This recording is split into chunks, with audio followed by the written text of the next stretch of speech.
Effectuer des changements peut être vraiment difficile, surtout quand il s'agit d'améliorer votre santé.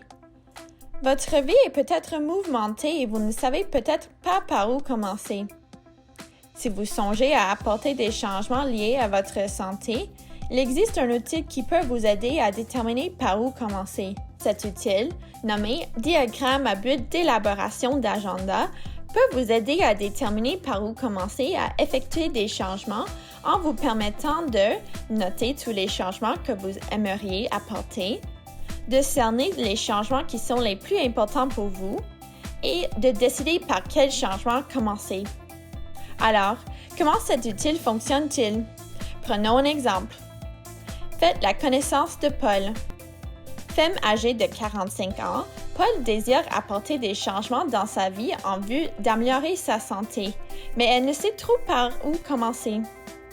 Examinons sa situation et ce qu'elle désire changer. Nous pouvons l'aider à démarrer en dressant une liste de ses préoccupations. Paul fume depuis 20 ans. Elle a récemment diminué le nombre de cigarettes qu'elle fume par jour de 20 à 5, mais elle trouve difficile d'arrêter complètement de fumer. Elle considère qu'il est très important pour elle d'arrêter de fumer pour de bon. Paul travaille comme administratrice dans un cabinet médical qui manque de personnel, ce qui signifie qu'elle doit faire du travail supplémentaire. Ce surcroît de travail la stresse vraiment et l'empêche de dormir la nuit. Elle cherche des moyens de gérer son stress. Paul prend un verre de vin presque tous les jours pour se détendre après le travail et environ 5 verres les samedis soirs en compagnie de ses amis. Elle aime beaucoup prendre un verre avec ses amis, mais elle ne se sent pas toujours en forme le lendemain. Elle aimerait bien avoir plus d'énergie le dimanche pour mieux préparer la semaine qui s'annonce. Paul désire bouger davantage tous les jours, mais elle n'a pas vraiment beaucoup de temps ou d'énergie. Elle prend l'autobus pour se rendre au travail.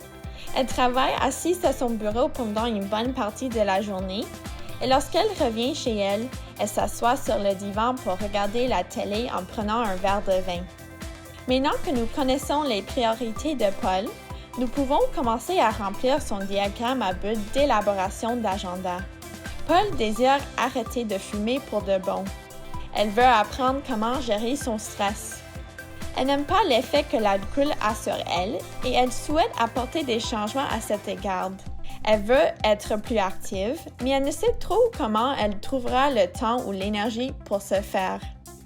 Maintenant que nous avons rempli le diagramme à bulles pour Paul, aidons-la à décider dans quelle sphère de sa vie elle pourrait commencer à effectuer des changements. Il y a plusieurs façons de procéder. La première étape consiste à regarder le contenu de toutes les bulles pour voir s'il existe des liens. Par exemple, Paul a indiqué que le stress constitue un problème pour elle.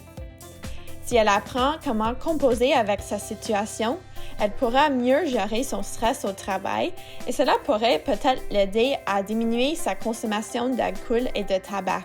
Paul a également indiqué qu'il est important pour elle de faire de l'exercice.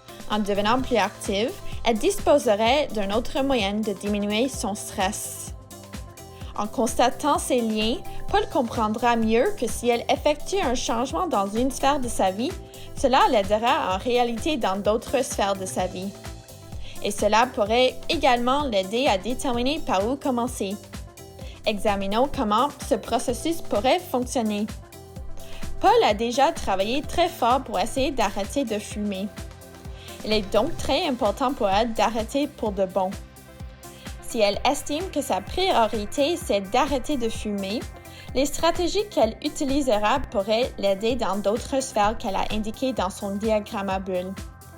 Par exemple, au lieu de prendre une pause cigarette au travail, Paul pourrait profiter de ses pauses pour aller marcher pendant 10 minutes pour augmenter son niveau d'activité quotidienne et diminuer son stress, ou profiter de ces pauses pour essayer de méditer pendant 10 minutes dans un endroit tranquille. La méditation constitue un autre moyen de composer avec le stress. Comme vous pouvez le constater dans cet exemple sur la situation de Paul, effectuer de petits changements dans une sphère de notre vie peut souvent entraîner d'autres changements dans une autre sphère de notre vie. Si vous envisagez la possibilité d'effectuer des changements pour améliorer votre santé, songez à utiliser le diagramme à but d'élaboration d'agenda. Cet outil peut vous aider à déterminer quels changements sont les plus importants pour vous afin que vous puissiez commencer à les effectuer. Si vous trouvez difficile de savoir par où commencer, choisissez le changement qui vous paraît le plus facile et essayez-le. Peu importe par où vous commencez, vous contribuez à améliorer votre santé.